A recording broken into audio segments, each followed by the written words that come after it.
say Crawford. If you go down the list and ask me about tactical advantages, most of them are Crawford. What Canelo has is size, and as a result, physical strength and punching power. And a neck as wide as Broadway, for crying out loud. Right. The thing that I don't like about Canelo is that it's like almost every shot has to be a power shot. It's a power shot, yes. They both hit hard. Because and you can see the strength. You know, when I was fighting against Crawford, I didn't think Crawford was that strong, but when he kind of moved me around a little bit, he is very strong as well. So look, yeah, but why does he need to give that much away? He's pound for pound #1 in the world. Why does he have to go up and fight Canelo? Max Kellerman and Stephen A. Smith break down the mega fight between Canelo Alvarez and Terence Crawford. Stephen A. predicts Crawford will edge out a win by decision, but he stresses extreme caution. He recalls Gervonta Davis's warning that Crawford could find himself in real trouble if he tries to exchange too much with the bigger man. With Canelo's natural size and power advantage, Stephen A. believes Crawford must rely on defense, speed, and ring IQ rather than raw exchanges. In their view, strategy, not strength, will ultimately decide this fight. Greatness. And a neck as wide as Broadway, for crying out loud. Right. The thing that I don't like about Canelo is that it's like almost every shot has to be a power shot. It's a power shot, yes. And that's not beating Crawford.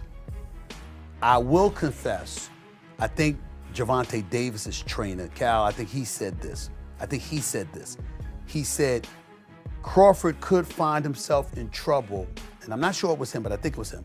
He said Crawford could find himself in trouble if he decides to engage with Canelo, because Canelo is the naturally bigger, strong fighter. And I don't care that Crawford's gotten bigger, and I don't care that Crawford's going to go in there just as big as Canelo. Canelo is accustomed to fighting at the weight. Meanwhile, Max Kellerman points out that Crawford's overall skill set looks sharper at this stage.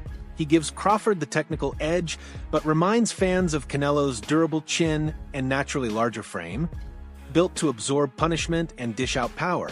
Kellerman also notes that Canelo hasn't looked as dominant or crisp in recent fights, suggesting a slight decline. For him, the matchup becomes a battle of Crawford's timing versus Canelo's durability. Great chin, a great chin.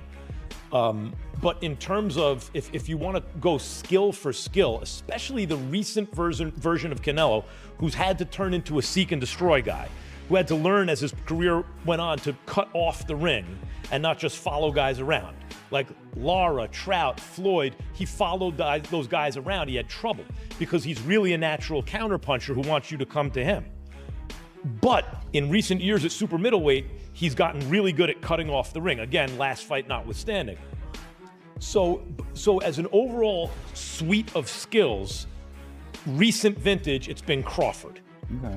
But Canelo also is skilled and has a larger skeleton than Crawford. No matter what they weigh, Canelo's the bigger guy. Yeah.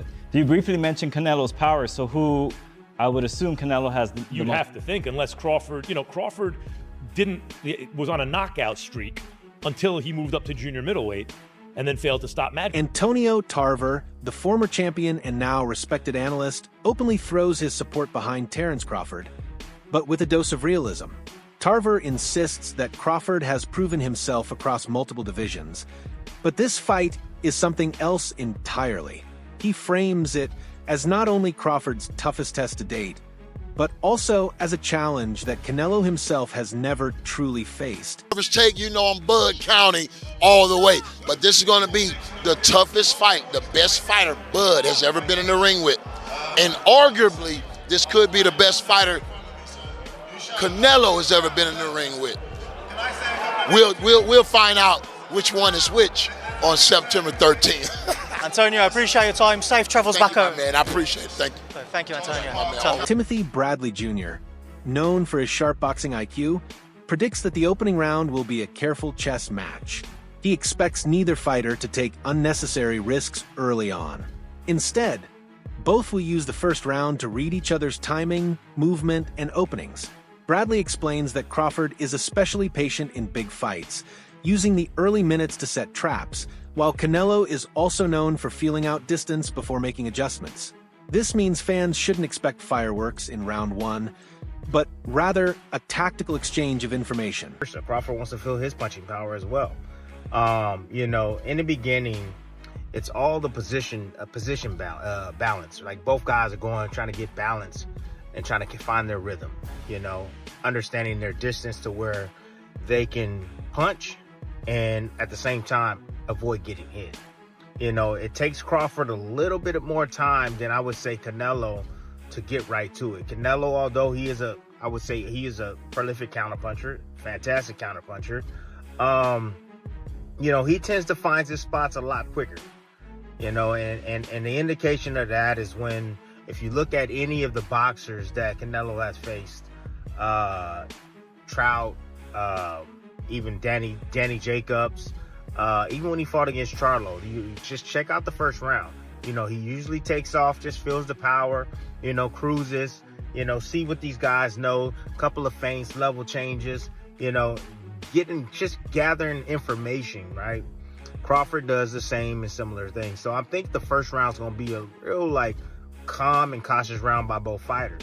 But in the second round, Canelo's going to start applying that pressure, man. Pre-engagement with Crawford is a little bit more difficult than a Charlo, okay? And let me explain this. So pre-engagement is the movements before you get into that sweet spot, which is mid-range, to be able to let your hands go, right? Both guys are trying to counter each other's movement. Both guys are looking at each other's, you know, hands, trying to anticipate what they believe is going to come next. Amir Khan, who has faced both men inside the ring, offers a unique perspective. He believes Crawford has already cemented himself as an all-time great, particularly at welterweight. But Khan warns that weight classes exist for a reason. Moving up against naturally bigger fighters like Canelo comes with dangerous risks. He argues that Crawford didn't need to take this fight for his legacy, since his greatness is already established. Yet he respects Crawford's ambition, calling it a bold attempt to silence doubters and achieve the near impossible. Khan makes it clear, this gamble could either elevate Crawford to legendary status or put his career in jeopardy. And we did all the build-up, they were nothing but respectful. I just feel that, you know, in boxing, weight divisions are made there they make him for a purpose. And I highly respect and say pound for pound, the best fighter is Crawford by far and beats anyone. But when you start putting weight on and you go up a weight and you fight these guys like Canelo, even though Canelo might be now getting a little bit older and it might be slowing down a little bit, but he's still going to be very dangerous. That punch power, you're still going to get tagged, you're still going to get hit. You're going to have to spar heavier guys to get ready for that anyway, so you're going to be taking a lot of wear and tear anyway. You're going to have to put adding a few pounds on. Do you need to put that pressure on himself? He's done what no one's ever done before. 2-time undisputed world champion. So why not just enjoy? But obviously you want to go for that next challenge. Now for him, he wants to go for that Canelo. I would advise him not to go for that. But if he's the man and he knows how good he is himself. So I can't really say to him that do this or do that. So really, he believes in his skills. He feels he believes in his skill. We can't answer for him. Yeah. We let him go and do it. You know what I'm saying? And we all might be wrong. Yeah. He might be even stronger than Canelo. He might be stronger than Canelo. He might pack the weight on well. That he might do really well in there. So look, you fought them both. Like what are the differences between them? Obviously, it's weight. Canelo's strong and he's easily hit.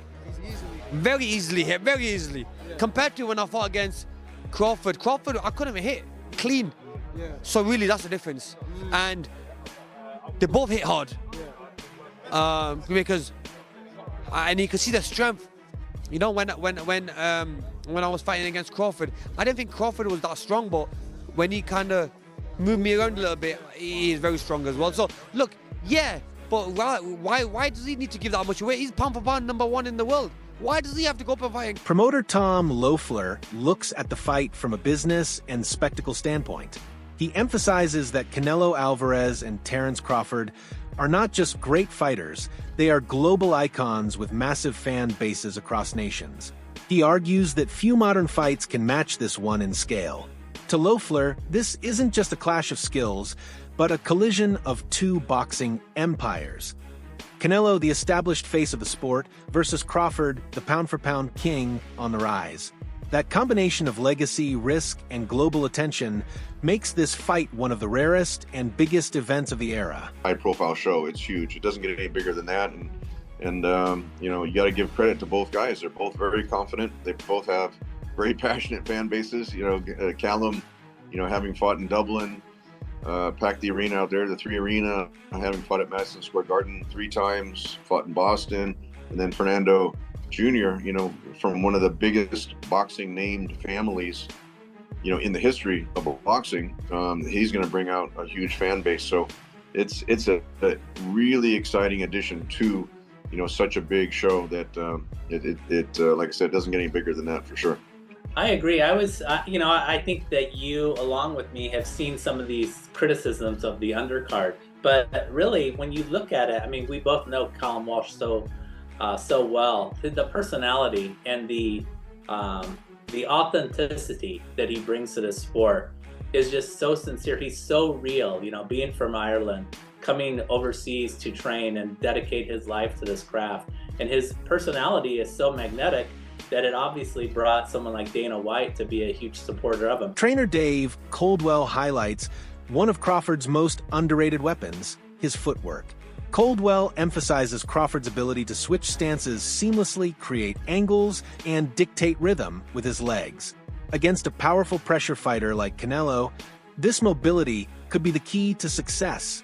Coldwell explains that as long as Crawford avoids being trapped on the ropes and keeps the fight in the center of the ring, he has the tools to frustrate Canelo, outmaneuver him, and rack up points on the scorecards. From when the fight got made, I've always fancied Crawford. I just think it's different. I think there's something about him. I think if you add what Crawford's good at, his brain, he can switch. He's very good as a southpaw. His judgment of distance is fantastic. His punch picking is fantastic. He's got good legs. When you add what, and he can pop. I mean, listen, I'm not saying he's got the power to hurt Canelo, but he might have the power to surprise Canelo a little bit and just sting him and just. But when you look at what Crawford does well, and then I look at this version of Canelo. As Canelo's got on, his punch rate's gone down. His feet have never been the fastest, but he's always had good placement of feet. His feet aren't the fastest. And he loads up. And he don't really like boxing at a pace. So I kind of look at that and I think Crawford can manage his way through the fight to win it on points. I think he can manage moments, tough moments. When Canelo detonates a big shot on him, he's going to know about it because Crawford's been out before. When Crawford gets hit, he does get hit. That's why he's exciting, but he does get hit. So that means that Canelo could land on him. I just think that Canelo will land a bomb and Crawford knows enough to tie up, to get off at an angle, to get that distance. Jeff Mayweather, however, focuses on the issue of weight and natural size. He reminds fans that Canelo has been dominant at super middleweight, a division perfectly suited for his frame. Crawford, by contrast, is moving into a weight class that isn't truly his own. Mayweather raises concerns about whether the added pounds will slow Crawford down, affect his stamina, or weaken his durability. He stresses that Canelo's comfort at this weight is a built-in advantage, while Crawford will be testing unfamiliar waters. I mean, this is a weight class that Canelo is already, owned. He owns his weight class. So, and he even went up higher. So, he's already proven what he can do and what he can take at those other weight classes. So, I don't know, but if anyone can do it, it probably would be Terence Crawford. This guy seems like he's amazing. He's, I'm a big fan of Terence Crawford, but I'm a big fan of Canelo as well. So it's one of those situations where somebody has to lose. So I don't know who's gonna lose, but I think that it's going to be a great fight. I think it's going to be a great fight. A Ring magazine analyst zeroes in on one potential weakness in Canelo's recent performances, his struggle to cut off the ring. While Canelo remains dangerous and disciplined in training, opponents in recent fights have been able to circle, move, and avoid his power shots more easily than before. Against Crawford, who thrives on movement and sharp angles, this could be a critical factor. The analyst warns that if Canelo cannot trap Crawford effectively, he risks being outboxed and outscored round after round. You should have any position to critique and criticize Canelo. But one of the things that he's gotten in trouble with in the last couple of fights, not being able to cut off the ring. You know, you go to the William Skull fight and you watched him chase William Skull around and around and around that ring. And yes, William Skull was running from him. That was pretty clear to see. He was on his bike utilizing his jab, but you didn't see Canelo cut him off. You didn't see him move laterally to be able to stop a lot of that running or stop a lot of that circling around the ropes, which is his responsibility if he's going to take the front foot and look to establish himself offensively. And when I watch Canelo here, he's gotten away with this pretty much his entire career, but I watch him cross-step a lot. And you see it right there, where he goes from circling, he rolls under the right hand, and instead of moving laterally, replacing his back foot with his front foot, he L-steps and then crosses over, which instead of just moving laterally and shifting, like I said, shuffling to his right off of the L-step, off of the reset, which would allow him to be ready to go and ready to fight again, it takes him that extra beat to get back into fight stance. Former champion David Hay offers an interesting shift in perspective. At first, Hay believed Canelo's size and power would overwhelm Crawford, leaving little chance for the smaller man to succeed. But after studying Crawford's training and witnessing his relentless work ethic and technical sharpness, Hay admits he has changed his mind. He now sees Crawford as a real threat, one with the ability to pull off the upset. Beating Canelo, I've been a fan of his for a long time, and likewise with Crawford. I never thought there was a version of reality where they'd both be in the ring with each other. I initially automatically assumed, because Canelo's obviously beaten, because he was the light heavyweight champion of the world, undisputed super middleweight champion of the world, he's just campaigned at a much bigger weight, so a good bigger can beat a good little one, usually. Until I saw them standing next to each other and they looked the same size. I couldn't quite figure it out. I was like, okay, if they're the same size, then it's literally pound for pound. Who's pound for pound better? And that's it. They're both pound for pound fighters. A lot of people have got them 1 and 2.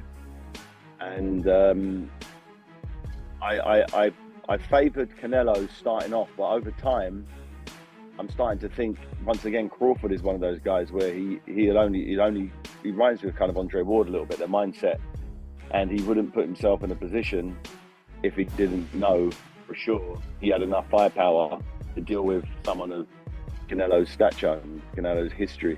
But it's the two best fighters on the planet mixing it up. It's one of those dream fights. It's a proper trades fight, that anyone who's interested in boxing and want to see two living legends going at it.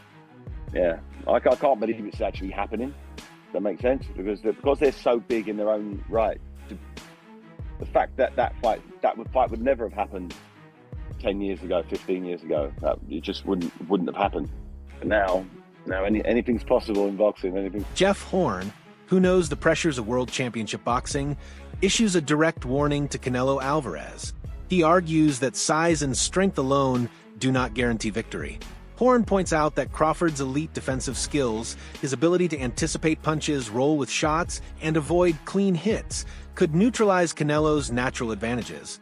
He believes Crawford's discipline on defense could frustrate Canelo, limit his opportunities, and allow Crawford to counter with precision. Finally, a veteran fighter who has followed Crawford's rise closely adds his perspective. After analyzing Crawford's growth, preparation, and consistent performances, he simply cannot bet against him. In his eyes, Crawford's mental toughness and ability to rise to the moment set him apart. This fight, he believes, is just another chance for Crawford to prove why he belongs among the sport's greatest. Me analyzing and watching Crawford over all these years, I just cannot bet against dude, bruh. No, you can't. I'm going to roll with Crawford, and shout out to Nebraska, and That's just what it is. I'm so glad you here, big I'm dog. gonna go ahead and put my bread down on Crawford, and I'm gonna live with the results. You were a DB, right? I played wide receiver, kick return, punt return. Oh, I thought. Oh, why did I think you was a DB? I don't know. Even being a wide receiver, you fit the bill of a Terence Crawford. If Terence was a football player, he more than likely would be a DB or a wide receiver. Yeah. How much weight did you put on leaving high school going into college? Drop your predictions in the comments, and don't forget to like and subscribe for more boxing breakdowns. Until next time.